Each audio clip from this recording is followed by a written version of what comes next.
Hello students, this is Dr. V. S. K. Reddy and you're watching YouTube channel Concepts of Physics. Chapter number 10 rotational mechanics. इसका जो भी exercise है उसका question number 31 से लेके 35 तक हम इसे वीडियो में सॉल्व करने वाले हैं। Without wasting time let us start one by one. Question number 31, a light rod of length 1 meter is pivoted at its center and two masses of 5 kg and 2 kg are hung from the ends. Okay, so this is the 5 kg, this one is the 2 kg and this is the center and this is that rod. ये centre पे pivot किया है. Okay, find the initial angular acceleration of the rod assuming that it was horizontal in the beginning. Okay बहुत easy question है। देखिए हमें इस problem में अल्फा फाइंड आउट करना है। Alpha is equals to question mark यानी एंगुलर एक्सेलरेशन। तो सबसे पहले एंगुलर एक्सेलरेशन फाइंड आउट करने के लिए हमें दो चीज़ें पता होना चाहिए। First one is a moment of inertia जो हम इजीली फाइंड आउट कर सकते हैं, और सेकंड कितना टॉर्क इसके ऊपर एक्ट हो रहा है। जो भी फार्मूला है इन तीनों को रिलेट करने वाला, that formula is nothing but the torque it is equals to I into alpha. Okay, तो यहाँ पे इस बॉडी के ऊपर टोटल टॉर्क कितना एक्ट हो रहा है वो सबसे पहले हम फाइंड आउट करते हैं। अब देखिए इस पॉइंट पे टोटल फोर्स कितना एक्ट हो रहा है इस मास की वजह से। Okay, so it is equals to 5 into 9.8 यानी 49 न्यूटन इस डायरेक्शन में एक्ट हो रहा है। और इस डायरेक्शन में कितना एक्ट हो रहा है, सो 2 into 9.8 means 19.6 Newton. Okay, so इस पॉइंट पे टॉर्क कितना एक्ट हो रहा है इस फोर्स की वजह से वो हम फाइंड आउट कर सकते हैं, और इस पॉइंट पे इस फोर्स की वजह से टॉर्क कितना एक्ट हो रहा है वो हम फाइंड आउट कर सकते हैं। अब ये जो भी डिस्टेंस है सेंटर से लेके इस एंड तक, ये डिस्टेंस होना चाहिए 0.5 और ये भी डिस्टेंस होना चाहिए 0.5। ओके, क्योंकि 1 मीटर इतना डिस्टेंस है इस रॉड का। सो जो भी टॉर्क यहाँ पे एक्ट हो रहा है, so this torque it is equals to, we can write here 49 multiplied by 0.5 force into distance, okay, minus 19.6 multiplied by 0.5 which is equals to I is a moment of inertia। अब देखिए moment of inertia कितना होगा, यहाँ पे कितना मास है 2 kg हम consider करेंगे, इस पॉइंट पे कितना मास है 5 kg, और दोनों मासेस का distance about the axis of rotation same होगा 0.5। सो मोमेंट ऑफ इनर्शिया को हम mr² लिख सकते हैं। सो टोटल मास है 7 kg इंटू 0.5 का स्क्वायर। ओके, 0.5 का स्क्वायर इंटू अल्फा, ये हो गया मोमेंट ऑफ इनर्शिया, ये हो गया टोटल टॉर्क। ओके, अगर इसमें से हम 0.5 को कॉमन निकालते हैं तो ये ब्रैकेट में बचेगा 49 minus 19.6 is equals to 7 multiplied by 0.5 multiplied by 0.5 multiplied by alpha. Okay, so एक 0.5 यहाँ पे कैंसल आउट हो जाएगा। अब अल्फा की वैल्यू कितना आएगा यहाँ पे, so alpha is equals to ये डिफरेंस कितना आएगा, ये डिफरेंस आएगा 29.6 divided by 7 multiplied by 0.5। Okay, जब हम इसको सॉल्व करेंगे, सॉल्व करने के बाद ये वैल्यू आएगा लगभग 8.4, और ये क्या है, this is nothing but the alpha. तो इसका यूनिट क्या होना चाहिए, it's a radian per second square. So this is a required answer. Question number 32, suppose the rod in the previous problem has a mass of 1 kg distributed uniformly over its length. So यहाँ पे ये जो भी rod है जिसको pilot किया है, सो इसका मास है 1 kg, जो भी मास यूनिफॉर्मली डिस्ट्रीब्यूटेड है अलॉन्ग इट्स लेंथ। ओके, अब इस केस में हमें फाइंड आउट क्या करना है, find the initial angular acceleration of the rod.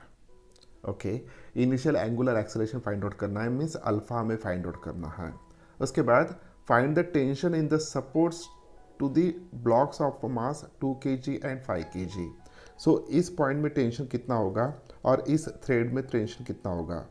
Okay, इन दोनों थ्रेड में हमें वो फाइंड आउट करना है। ओके, तो अब थोड़ा सिचुएशन चेंज होगा, फॉर्मूला वही यूज़ करेंगे लेकिन total moment of inertia of the system ये चेंज होगा। कैसे, वो यहाँ पे हम देखते हैं। अब देखिए यहाँ पे टोटल टॉर्क जो भी एक्ट हो रहा है, ओके, सो टॉर्क हम उतना ही फाइंड आउट करेंगे। So torque is equals to, formula क्या है, torque is equals to I into omega, sorry I into alpha, where alpha is nothing but the angular acceleration जो हमें फाइंड आउट करना है। This is the total torque acting on this system and I is the total moment of inertia about an axis passing through this point. Okay, इस point में से जो भी moment axis of rotation जा रहा है अबाउट दिस एक्सिस, हमें इस पूरे सिस्टम का moment of inertia I consider करना है। ओके, टोटल टॉर्क कितना एक्ट हो रहा है वो हम इसके पहले भी फाइंड आउट कर चुके हैं, अभी और एक बार लिखते हैं। सो 5 मल्टीप्लाइड बाय 9.8 ये होगा 49 मल्टीप्लाइड बाय कितने डिस्टेंस पे है 0.5, 0.5 माइनस इस साइड वाला टॉर्क जो भी एक्ट हो रहा है, इसके कारण ये इसका मोशन क्लॉकवाइज होगा और इसका कारण एंटी क्लॉकवाइज होगा। तो एंटी क्लॉकवाइज वाला जो भी टॉर्क एक्ट हो रहा है उसकी वैल्यू कम है, इसलिए यहाँ पे हम सब्ट्रैक्ट कर रहे हैं। So 19.6 multiplied by 0.5 it is equals to, अब बारी आती है मोमेंट ऑफ इनर्शिया की। अब देखिए मोमेंट ऑफ इनर्शिया कितना होगा। सो इस पॉइंट पे मास कितना है 2 kg है, इस पॉइंट पे मास कितना है 5 kg है, टोटल मास कितना है 7 kg और कितने डिस्टेंस पे 0.5 पे। तो हम सीधा सीधा लिख सकते हैं 7 मल्टीप्लाइड बाय 0.5 का स्क्वायर, ओके, प्लस। अब प्लस क्यों लिखा हमने, यहाँ पे मासेस तो है ही लेकिन यहाँ पे रॉड भी है। इस रॉड का मोमेंट ऑफ इनर्शिया कितना होगा अबाउट दिस एक्सिस, जो एक्सिस उसके सेंटर में से पास हो रहा है और उसके लेंथ को परपेंडिकुलर है। तो अबाउट दैट एक्सिस जो भी मोमेंट ऑफ इनर्शिया होता है वो होता है mL²/12। अब इस केस में मास कितना है 1 kg है, लेंथ कितना है 1 मीटर है, तो m की वैल्यू 1, L² की वैल्यू 1 यानी 1/12 होगा। सो यहाँ पे ये आएगा 1/12 इंटू अल्फा। ओके, तो इस इक्वेशन को अभी हमें सॉल्व करना है। सॉल्व करने के बाद अल्फा की जो भी वैल्यू आएगा, this value is equals to 8 radian per second square. Okay, this is the value of alpha. तो बहुत ही सिंपल था, सिर्फ हमें यहाँ पे मोमेंट ऑफ इनर्शिया कैलकुलेट करते वक्त थोड़ा प्रिकॉशन लेना है क्योंकि यहाँ पे रॉड दिया है। ओके, पहले इसमें सिर्फ लाइट वेट रॉड था, लेकिन अब जो रॉड है इसका मास है 1 kg, देयरफॉर ये टर्म यहाँ पे ऐड हो गया। ओके, अल्फा की वैल्यू हमें मिल चुका है। अगर अल्फा की वैल्यू मिल चुका है, अब हमें फाइंड आउट करना है tension in the supports of the block of mass 2 kg and 5 kg। अब थोड़ा ध्यान से देखिएगा, न्यूटन्स लॉज ऑफ मोशन में जो भी प्रॉब्लम्स हमने सॉल्व किए थे उसी तरीके के प्रॉब्लम्स अब यहाँ पे सॉल्व करना है। अब देखिए ये 2 kg वाला है, ओके, टॉर्क इस साइड एक्ट हो रहा है तो ऑब्वियसली इसका मोशन इस डायरेक्शन में होगा, तो इसका इनिशियल जो भी एक्सेलरेशन होगा वो अपवर्ड डायरेक्शन में होगा, उसको एक्सेलरेशन को हम ए कंसिडर करते हैं। और इस साइड का जो भी एक्सेलरेशन होगा उसको भी हम ए ही कंसिडर करेंगे, लेकिन वो डाउनवर्ड डायरेक्शन में कंसिडर करेंगे। ओके, सो अब यहाँ पे जो भी टेंशन क्रिएट हो रहा है, late us imagine that tension is a T, और यहाँ पे जो भी टेंशन क्रिएट हो रहा है that tension is a T1। अब T फाइंड आउट करना है, T1 फाइंड आउट करना है, तो इसका इक्वेशन लिखते हैं हम फ्री बॉडी डायग्राम के बेसिस पे। तो इक्वेशन क्या आएगा, सो इस डायरेक्शन में कितना फोर्स एक्ट हो रहा है 19.6, ओके, और ऊपर कितना एक्ट हो रहा है टेंशन, और इसका जो भी एक्सेलरेशन है ये ऊपर के डायरेक्शन में है। तो पहला इक्वेशन यहाँ पे आएगा T minus 19.6 is equals to m into a. यानी एम की वैल्यू कितना है 2 है, तो डायरेक्ट 2a लिख देंगे, ये पहला इक्वेशन आ गया। ओके अब a की वैल्यू में पता नहीं है एक्सेलरेशन, लेकिन एंगुलर एक्सेलरेशन की वैल्यू में पता है।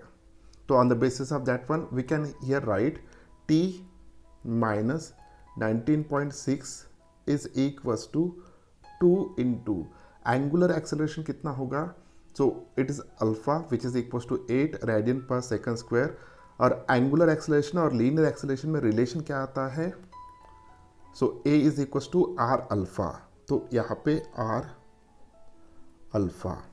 अब देखिए a की वैल्यू कितना है पता करना है, अल्फा की वैल्यू कितना है पता है, और r की वैल्यू कितना होगा 0.5। ओके तो t minus 19.6 is equals to 2 into 0.5 into alpha की वैल्यू है 8। ओके तो अब t इज इक्वल्स टू, ये पूरा वैल्यू 8 आएगा, 8 प्लस 19.6, तो t की वैल्यू आएगा it is equals to 27.6 newton. So 27.6 newton इतना वैल्यू t का आ गया। मीन्स यहाँ पे जो भी टेंशन प्रोड्यूस होगा इट इज इक्वल्स टू 27.6। उसी तरह यहाँ का भी लिख लेते हैं। सो यहाँ पे देखिए ऑब्जेक्ट नीचे आ रहा है, और जब नीचे ऑब्जेक्ट आ रहा है तो उस वक्त नीचे के डायरेक्शन में कितना फोर्स एक्ट हो रहा है यहाँ पे, so answer is that 49 newton minus T is equals to 5 into a. Okay so 49 newton minus T is equals to 5 into a की वैल्यू कितना होगा R alpha, so this is equals to 5 times into 0.5 into 8। Okay तो t की value कितना होना चाहिए, तो t इज इक्वल्स टू 49 माइनस, तो ये हो जाएगा 2.5 मल्टीप्लाइड बाई 8 की वैल्यू होता है 20। अब ये पूरा टर्म 20 आ रहा है, तो t की वैल्यू कितना होगा 49 minus 20, so this is equals to 29 newton. Okay 29 newton, so this is a required answer, this is the tension here. Okay so first alpha की वैल्यू आ चुका है 8 रेडियन पर सेकंड स्क्वायर, यहाँ पे tension की value आ रहा है 27.6 Newton, और यहाँ पे टेंशन की वैल्यू आ रहा है 29 Newton. Next question, question number 33। Figure shows 2 blocks of mass small m and capital M connecting by a string passing over a pulley. Okay, this is a capital M mass, this is a small m mass. The horizontal table or the mass over which the mass m slides smooth, यानी ये जब slide करेगा तो यहाँ पे friction नहीं होगा। Okay the pulley has a radius r end moment of inertia I about its axis. Okay so यहाँ पे जो भी पुली दिया है इसका रेडियस है r और उसका मोमेंट ऑफ इनर्शिया है I, and can freely rotate about its axis, about this axis. Okay find the acceleration of the mass m assuming that the string does not slip on the pulley। बहुत ही बढ़िया question है। सो यहाँ पे देखिए ये जो भी पुली है इसका खुद का मोमेंट ऑफ इनर्शिया है और इसका रेडियस है। ओके अब मोमेंट ऑफ इनर्शिया अगर है तो डेफिनेटली ये जब मोशन में आएगा पूरा सिस्टम तो ये कुछ ना कुछ कंट्रीब्यूट करेगा। अगर ये कंट्रीब्यूट कर रहा है तो डेफिनेटली इस स्ट्रिंग में जो भी टेंशन प्रोड्यूस होगा और इस स्ट्रिंग में जो भी टेंशन प्रोड्यूस होगा वो दोनों टेंशन्स डिफरेंट रहेंगे, दोनों सेम नहीं रहेंगे। Okay because this is not a massless pulley, इसको कुछ ना कुछ मोमेंट ऑफ इनर्शिया है तो ये कंट्रीब्यूट करेगा। तो इस स्ट्रिंग में यहाँ से लेके यहाँ तक हम टेंशन को T1 कंसिडर करते हैं और इस स्ट्रिंग में जो भी टेंशन है उसको हम T2 कंसिडर करते हैं।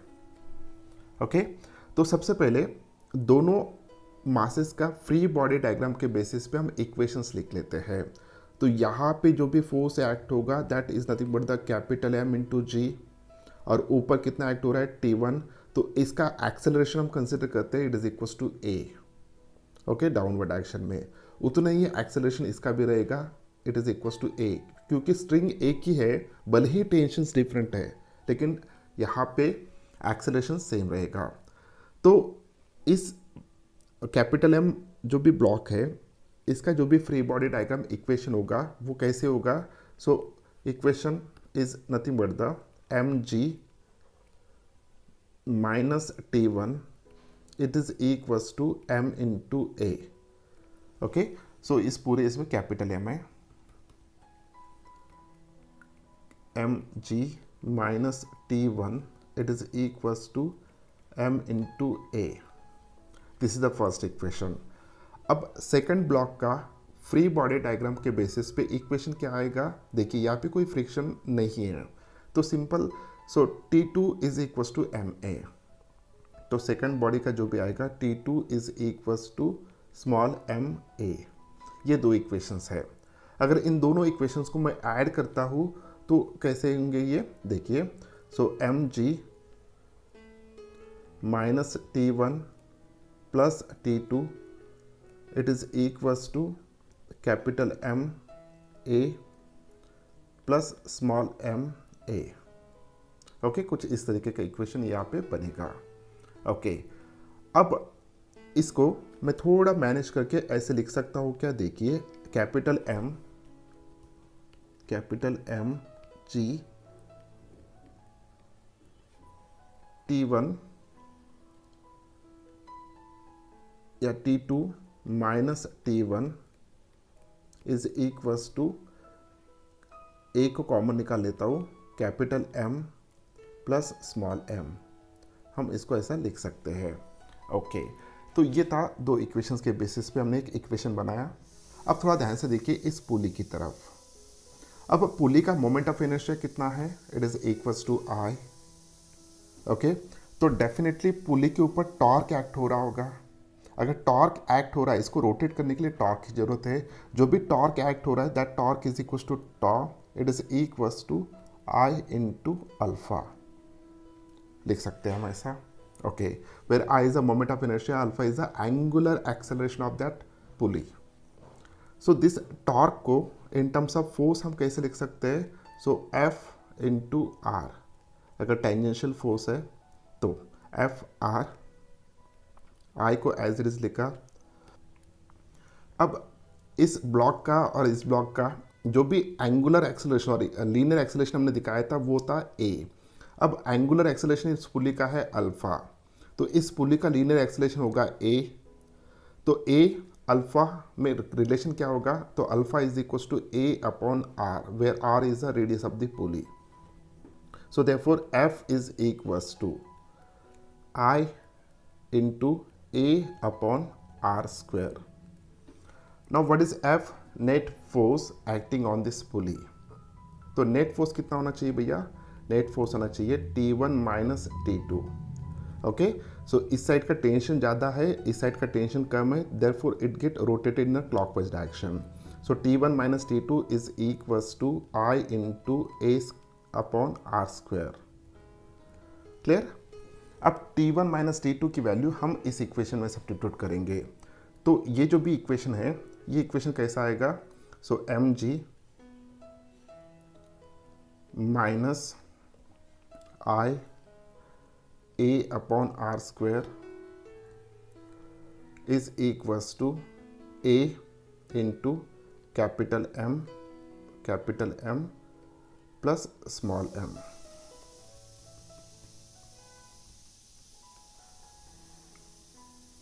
Plus small m.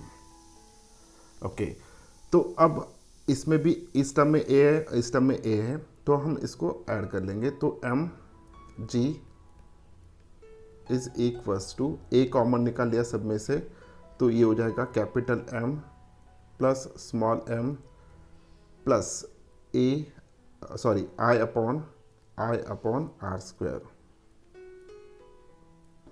हमें चाहिए a, तो एक्सेलरेशन जो भी है which is equals to capital M G upon capital M plus small m plus I upon R square. So this is a required answer. Question number 34. A string is wrapped on a wheel of moment of inertia 0.2 kg meter square and radius 10 centimeter and goes through a light pulley to support the block of mass 2 kg as shown in figure. Okay, this is the light pulley और ये जो भी पुली है इसका moment of inertia दिया है 0.2 kg metre square and इसका radius है 10 centimetre. Find the acceleration of the block. Okay, so बहुत ही इजी है. इसके पहले इसी टाइप का प्रॉब्लम सॉल्व किया था लेकिन उसमें कंसेप्ट डिफरेंट था, इसमें कंसेप्ट डिफरेंट है. तो यहाँ पे देखिए, यहाँ पे इस डायरेक्शन में जो भी फोर्स एक्ट होगा, this force is nothing but the m into g, और वो कितना होता है यहाँ पे 2 इंटू 9.8 यानी 19.6 न्यूटन. इस डायरेक्शन में फोर्स एक्ट हो रहा है. ओके, अगर इस डायरेक्शन में फोर्स एक्ट हो रहा है तो डेफिनेटली इस स्ट्रिंग में जो भी टेंशन प्रोड्यूस होगा उसको हम T कंसिडर करेंगे, उतना ही टेंशन यहाँ पे प्रोड्यूस होना चाहिए. ओके, टेंशन T प्रोड्यूस होना चाहिए क्योंकि ये पुली लाइट है. अब यहाँ पे टेंशन T इतना प्रोड्यूस हो रहा है. ओके, तो ये जो भी व्हील है, क्योंकि ये जो भी थ्रेड है ये व्रैप किया है यहाँ पे. ओके, सो जैसे जैसे ब्लॉक नीचे आएगा तो वैसे वैसे ये ब्लॉक रोटेट होना चाहिए. अगर ये रोटेट हो रहा है तो डेफिनेटली इसके ऊपर टॉर्क एक्ट हो रहा है, और जो भी टॉर्क एक्ट हो रहा है उस टॉर्क की वजह से ओके इसका एंगुलर एक्सेलरेशन होगा. अगर इसका एंगुलर एक्सेलरेशन हो रहा है अल्फा तो डेफिनेटली इसका लीनियर एक्सेलरेशन भी रहेगा, और इसका जो भी लीनियर एक्सेलरेशन इसका रहेगा उतना ही लीनियर एक्सेलरेशन इस ब्लॉक का भी रहना चाहिए. ओके, तो सबसे पहले हम ये इक्वेशन लिख लेते हैं यहाँ पे. तो फिलहाल के लिए मैं यहाँ पे mg कंसिडर करता हूँ.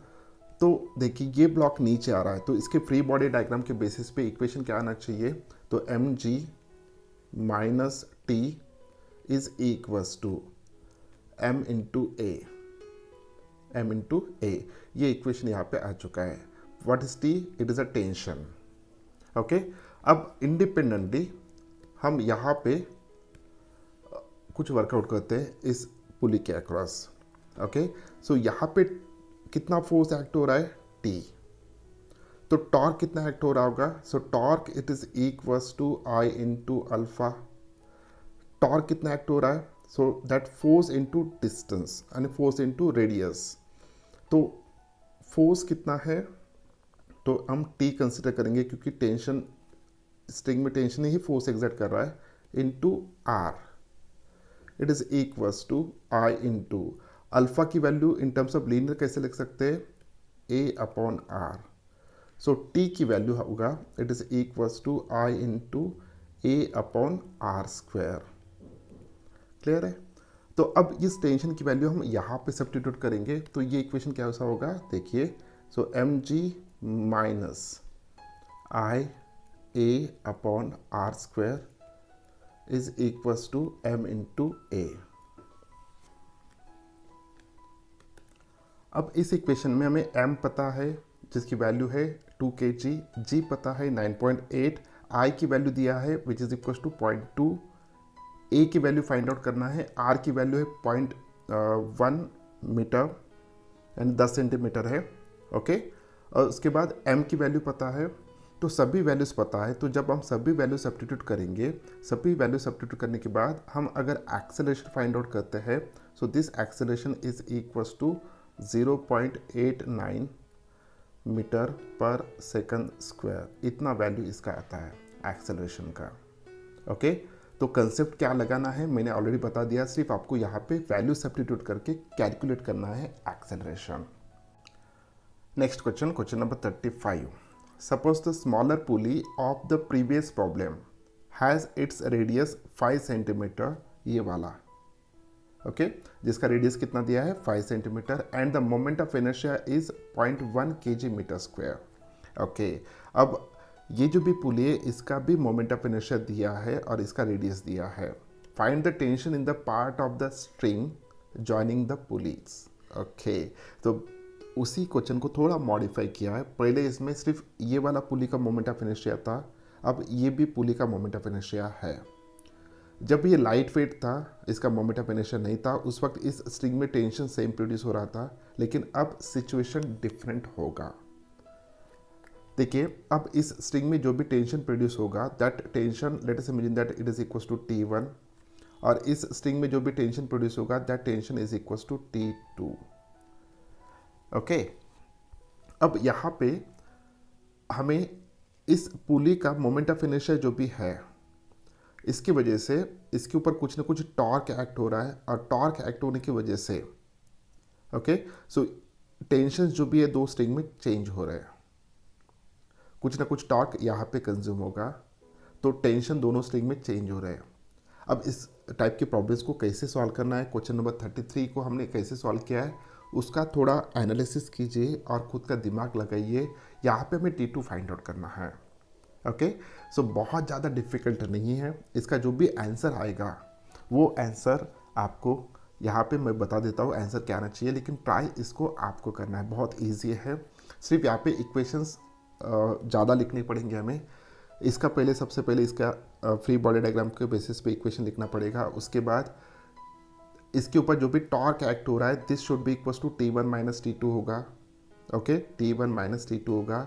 उसके बाद इसके ऊपर जो भी टॉर्क एक्ट हो रहा है किसकी वजह से, T2 की वजह से एक्ट हो रहा है। ये सभी पैरामीटर्स को कंसिडर करते हुए प्रॉब्लम को आपको सॉल्व करना है। इस प्रॉब्लम में जो भी T2 आएगा, T2 की वैल्यू जो भी आएगा, okay, the tension in the string which is connected this to pulleys, the value of this one is equals to 6.32 newton आना चाहिए, इतना वैल्यू आना चाहिए। So wish you all the best. So अगर कुछ डिफ़िकल्टी है फिर भी तो कमेंट्स में लिख के भेजिएगा, मैं इस प्रॉब्लम को डबल से सॉल्व करके देता हूँ। ओके, तो ये था इस वीडियो का आखिरी क्वेश्चन जिसको कर लिया हमने सॉल्व। ये अनसॉल्व है, बाकी 4 क्वेश्चंस को हमने सॉल्व कर लिया। उम्मीद करता हूँ कि वीडियो आपको अच्छा लगा। अगर वीडियो अच्छा लगा तो इस वीडियो को लाइक कीजिए, इस चैनल को सब्सक्राइब कीजिए और अपने दोस्तों के साथ इस वीडियो को शेयर कीजिए। मिलते हैं नेक्स्ट वीडियो में क्वेश्चन नंबर 36 से लेके 40 तक। तब तक के लिए बाय बाय।